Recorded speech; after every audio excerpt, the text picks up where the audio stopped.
So, for our mini episodes of the Sweep Spot podcast, I have been talking to people of all different roles at Disneyland, whether it be cast members, authors, Imagineers, and this week we're going to talk to another former cast member, and that is Jim Goddard. Right? Is that how you say your last name? Absolutely. Oh, I got it. Oh, cool. Okay. Well, welcome, Jim. Well, thanks for letting me on. Yeah. So I had mentioned that you're a former cast member, and before we get to that, did you grow up in Southern California going to Disneyland? Anaheim. Yeah. The Okay. mouse, the mouse at Disneyland and myself were about the same age. Oh. I was born in May, and Disneyland opened in July of 1955. Oh, cool. Okay. So that was Uh, a very familiar place before you went yeah, to work there. I was born all of 3 months. As a matter of fact, I mean, everyone who grew up that I knew, I mean, the height of our lives was to be able to work at Disneyland. Especially growing up in Orange County area. Yes. Probably the largest employer in that area at the time. Probably still is. My dad, my dad moved from Minnesota in the early 50s, and so he had to work in L.A., Los Angeles. He wanted to live in a small country town, so he and my mom found Anaheim. It was surrounded by orange groves everywhere. Right. And everything was great and countrywide until the mouse came to town. That kind of changed things. I can imagine. Wow. So you went. Why did you want to work? I mean, you said that everyone was kind of doing it, but did you have a goal, like what you wanted to do when you finally did work at Disneyland? I think my goal was just to work at Disneyland. Really? Yeah. I don't think I had at that time any aspirations to get an entertainment division, although the entertainment industry was something that I was focused on being. Okay. But working at the park was like a dream for most of us. So you didn't start off in entertainment. No, I did not. So you were hired in I was. '73. Is that right? Correct. Okay. I think my first night was actually my high school prom night or grad night or something, and I would happily work at Disneyland instead. Washing dishes at Casa de Fritos and selling burritos at the burrito wagon. Oh, really? Okay. Yeah. Cool. So I did that for seasonal for a year or so, and then went to wardrobe. And at that time, in '74, a year later, I joined the Disneyland drama workshop, where remember the Mickey Mouse Theater used to be there in Fantasyland. That was a legit stage, and we produced plays there, and I became the youngest producer to ever do anything at Disneyland at the tender age of 18. Wow. So it was quite fun. Yeah, it was Little Mary Sunshine. I didn't know they did play. I knew they played like cartoons in there, but I didn't know they did like live. Oh, behind that screen is an actual stage with wings and a loft and all that, but it was built as a legitimate stage. So that was, for the people that don't know, wasn't that about where Pinocchio is now? Like somewhere I think in that you're right. area? I think something like that. Yeah. Yeah. If you went under the gate, and then the carousel right directly ahead to the left is where the theater was. Right. There's Snow White and then Pinocchio now, but I think they kind of reconfigured a lot of that just slightly. But yeah. Yes, they did. Well, that's cool. So, when you hired in, you said you were seasonal, but there was a lot of stuff going on in the park at that time, right? Haunted Mansion was just a few years old. Right. I mean, was it Bear Country was fairly new? Fairly new. Yeah. Kind of a unique time to work there. And so you did the foods thing, and then you said you were doing entertainment for like. Oh no! Before entertainment, I went to wardrobe, and then I went to the submarine ride. Oh, you did the subs. Very cool. Yeah. I gotta tell you a story about wardrobe, though. They put me in women's costumes for a while. I learned more about women's wardrobe than I ever possibly wanted to know. but I am the only person in the world to have ever got a Minnie Mouse mad at them. Oh, really? What happened? And the story goes, well, what happened is she came up, in fact, she's a friend of mine, we went to school together. Mm-hmm. She came up to get tights for her costume. A half hour later, she's back at me, just screaming at me because I gave her tights without a barn door. So I thought, yes, Minnie Mouse is mad at me, and who else could be, Yeah. kind of weird. But. And submarine ride, I got to tell you, Yeah. I didn't know how dangerous those things really are. I mean, you could really kill people if you didn't pilot that correctly. Yeah. That was wild. We had someone on our last episode that worked on the subs also, but it was later. It was like in the 80s. But yeah, he was talking about a time where one of them derailed from the track. They had to push it back. Yeah.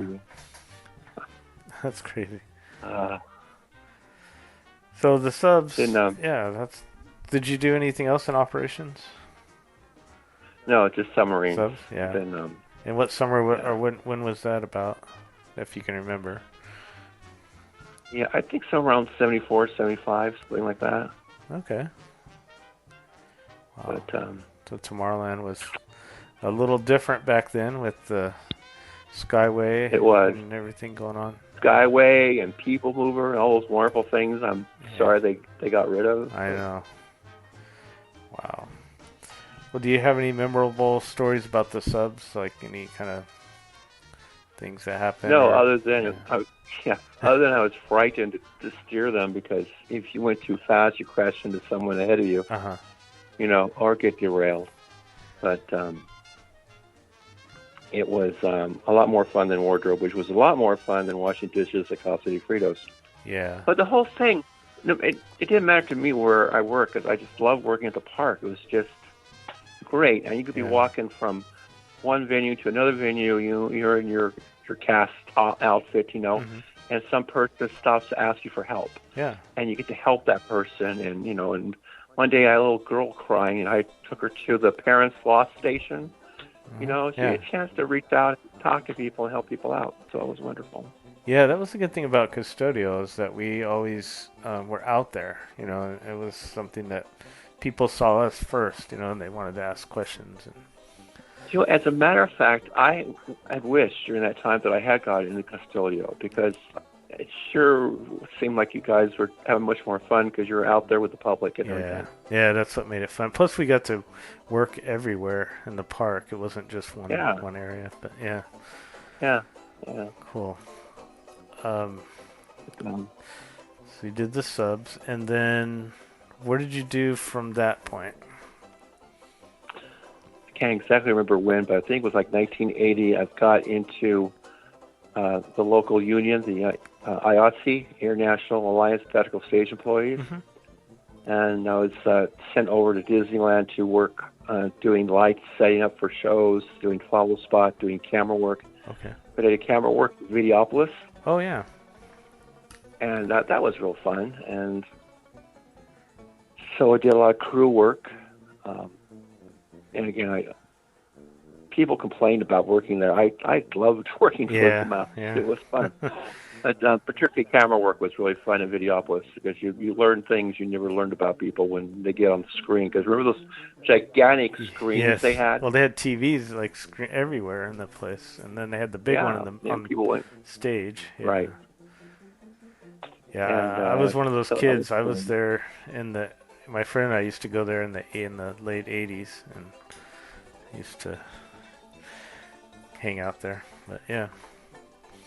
It was fun. So, a lot of crew work, and then I don't remember because I tried to get full-time in the park all the time, but it didn't happen, and then I came back, I don't remember when, as a stage manager. It wasn't union, but I came back doing stage management for Carnation Gardens, and also something was really fun called Magic Music Day. Yeah. Remember that? So we would take groups from outside the park that would come in to have like a class session about how Disney did things musically, and music with animation or music with movement and all that. And then we would take them someplace where they would perform. Also, with that stage manager gig, I would sometimes work the parades. Yeah, we did that. I was in a you band recall. that did that whole thing in high Okay. school. Yeah, yeah, very cool. So, In fact, our yeah, band so that was, teacher, he did that too. He worked with the Magic Ralph Simpson, I believe his name was. He was our band teacher, but he did that in the 80s and 90s. But well, so I wanted to ask you. You were saying you did, camera work and lighting and stuff. So you did like a lot of the stages, Tomorrowland Terrace and video, right? Like some of the stages yeah, around. like special events, Oh, okay. things like that. Shows that would come in and come out, right away kind of thing. Mhm. Um, but I'm trying to think. No, that wasn't a union gig. It was a stage management gig where I was part of the team that helped open up the new Indiana Jones ride. Oh, That was a lot of fun. 95. Yeah. But far as show, yeah, it just depended. I mean, we got dispatched and we did whatever production was going on. But the biggest gigs, or the longest term gigs I had was doing the follow spot work for the parades, or doing camera work at Videopolis. Okay. Yeah. Cool. Anything that sticks out about some of that you people you met maybe? Well, I will tease your audience, but I can't tell. I'll tell you privately. But there's something I learned. Yeah. Very quite interesting doing camera work for a show like that. But other than that, it was just all fun. Yeah. And I sorry that Videopolis went away. Yeah. I'm sorry. Yeah. The people mover went away, and all that kind of thing. But they, they never asked for my opinion for some reason. Disney brass just never came up to me and said, "So, Jim, what do you think?" And They never asked me either. no. But Yeah. I miss is a ride. I really miss those flying saucers. Oh, did you ever get a chance to do those? Oh yeah. Oh. Kind of like a little kid. Yeah, flying saucers. Yeah. Really? Did you? No, I'm too young, I guess. Well, not really young, but I'm too young for those at least. Yeah. Those are infamous. I mean, you see a lot of photos and videos of people on those, and then they tried to redo those on that Cars Land. They tried to bring it back, that same sort of technology, and the steering was confusing for the guests, and it just didn't work. It was, people get stuck and they couldn't go, and people were frustrated, so they got rid of it. Huh. Yeah. Interesting. I've not been back. I've been enough in the park in probably 10 years, so a lot of new stuff I haven't Oh, seen really? yet. Okay. Yeah, I try to go a few times a year still. Nice. Well, how long were you at the park? Well, I worked two different stints, kind of like you. I was there from 91 to 93 at the Plaza Inn, and then I worked the in-between, also part of that. And then 98 I came back, and that's when I was in Custodio until 2007, so almost 10 years there, and then 2 years to that. So 11 years total. But, yeah. It was fun. Nice. But we moved to Utah, so I had to quit. So I miss it still, but that's why I started this podcast, so I get to talk about it. That was very cool. Yeah. Very nice. So when you were talking about, you did did you do some of Fantasmic came in 92, right? Did you have anything to do with that, or were you aware of, did you ever see that show? Yeah, I think. Sure, I worked on it, but I'm not sure exactly what I did. It might have been as boring as laying cable and, that kind of thing, or setting up lights. But, yeah, I remember the show quite a bit. Yeah, very good show. Yeah. But I learned as a guest to, when Fantasmic was on, that was a good time to go to some other part of the park and get on a ride because it was less crowded. Like firework time, yeah. Yeah. That seems to be a good time. If you don't want to watch the fireworks. I've seen them so many times just, in Custodio, just waiting for them to end so we can clean up. But now when I return, I just like, this is a good time to go on, right? But you know what, though? I know you guys are cleaning up, but I was just having a thought. That one of the things I loved about working at the park late is when everybody left. Yeah. And the streets and walkways were watered down. The lights of everywhere were still up.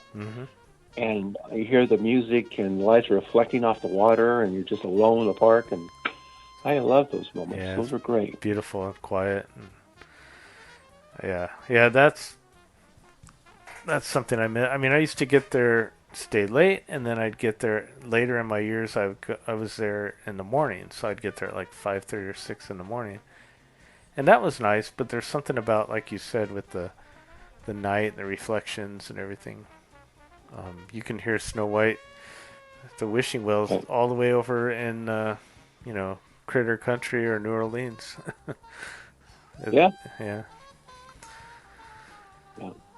So, what? Go ahead, I'm sorry. Well, I just wanted you to talk more about your role and like things that you remember about. Like, did you meet any celebrities or anything? No, not because not in the park. No. Yeah. No, but when working pretty much in entertainment, I was just working really with the kids and the college kids and helping them with the bands and the shows and all that kind of thing. And I don't think I worked with any celebrity groups. Yeah. Then working, doing crew work. We were not, we weren't setting up stuff where the public could see us. So I always had to be backstage or late at night kind of thing. Right. No, but one thing I'll tell you that we would do when we were doing, I was doing Follow Spot. You could play little games with the kids who are, lining up along the parade route. We call this game. Are you ready? It's called Spots. Okay. You take your phone and you zoom it down to a tight little ball, and you put it right in front of the kid's feet. Wait for the kid to reach for it, then you move it, back and forth. Great fun. Yeah. And backstage, you could hear backstage stories and people talk about how the cast members talk about how they deal with rude guests and things like that, and like humorous stuff. Nothing too dramatic. Go ahead, I'm sorry. I was saying it's just really interesting how it, when I first started working there, how it all ran. You kind of had an idea of seeing how the show works. Once you're behind the scenes and you see. A lot of people say, "Oh, did it ruin it for you?" Seeing, because in Custodio we had a chance to walk some of the attractions at night. See behind the scenes and stuff, and it actually made it more interesting because then you could realize. I mean, we walked down to the ballroom in Haunted Mansion. You're like, "Wow, that's how they do it." It's really interesting. Yeah. Very cool. All done with a lot of it was done with basic effects, that were, Pepper's Ghost was, invented, I don't know, 1800s or something, but they're still using it today, just a reflection from glass and lighting and stuff, so it's very interesting. Yeah, I think it's very cool. One of the perks of working at Disneyland, you could get in your family for free, and one year when my three little boys, I took all three of them, like maybe 8, 6, and 4 or something, and I took them on consecutive days, just like the eldest one day, and then the middle kid the second day, and the little guy the last day, just so you didn't have siblings fighting about what ride to go into. So I would take one individually to the park and just say, go, and and they would pick out their own thing to do. And to me, that was great fun because I had 3 separate days of seeing 3 different experiences, Right, exactly. Well, that was fun. And I don't know if they let kids or family, what the rules are about letting family into the park anymore, but I hope they're still generous about that. Not as much. No? So They yeah. still do, but it's very limited now. Yeah. But that's the thing you probably realize too is, um, I have these memories of Disneyland that are in different stages of my life, like growing up as a kid, and then a teenager, and then as a young adult, and then married, and working there, and then now taking my own son, growing up, and now he's 14, but just seeing it through his eyes when he was, younger. Yeah. It's just quite the experience, and it's different in every stage of life. But Yeah. yeah, Well, as Uncle Walt said, that Disneyland is always meant to grow and change. yeah, yeah. As much as sometimes we don't like change, I know I don't sometimes, but Oh, I'm with you. yeah, Absolutely. yeah. Yeah. Sometimes I don't know if they're for the better, but we have to go Yeah. with it. Well, Yeah, there are times I feel like Walt would be proud, and sometimes I feel like he's turning in his grave. To be quite honest with you, but yeah. It's hard to tell what he would be doing. It's such a different world now. So, yeah. Jeez. but so you've been to California Adventure? Yes, I Yeah. think I've been just twice. Okay. Yeah. Okay. It's changed a lot. In 2012, I want to say, when Cars Land opened, whenever that was, Hmm. 13 or something like that. But when they built that land, it changed the whole park because they also redid the entrance. The entrance was a Right. Sun Plaza thing, and now they made it Buena Vista Street, and it's a reflection of like when Walt went to Hollywood in the 20s, um, and it has that kind of architecture, and it looks really beautiful, and it just kind of changed the whole feel of the park. And it's finally feeling like it should, although it still has this weird identity problem because they call it California Adventure, but the California part of it is going away slowly, it seems like. So I don't know what they're doing. Now, I have a question for you. Where the cast members park now? Over off of Catella, Yeah. and um, so I'm trying to think my norths and souths down there. Now I forgot, it's been a while, but it's on Catella. Like if you went from Harbor towards Catella, turn left onto Catella from Harbor, and it's on the right side over there. So everyone has to be shuttled now. Yeah, yeah, we had to take shuttles, and now they have a bunch of different parking lots. They have like one on that corner lot on Ball and Harbor where there used to be I think it was like a motorhome park or something, and then they bought that land, and there's a bunch of different ones, but the main one was there on Catella, and um, yeah, we had to have shuttled in, which I didn't like because I had worked in the park when you were there, when we just parked in the parking lot and walked to Harbor Right. House Right. to clock in. Well, Right. punch in. They had the cards, um, but now, yeah, with the shuttles, you had to plan it way ahead because you didn't know. Sometimes you'd miss a shuttle, and then just time wise. So yeah, it was really hard. Yeah. Yeah. Yeah.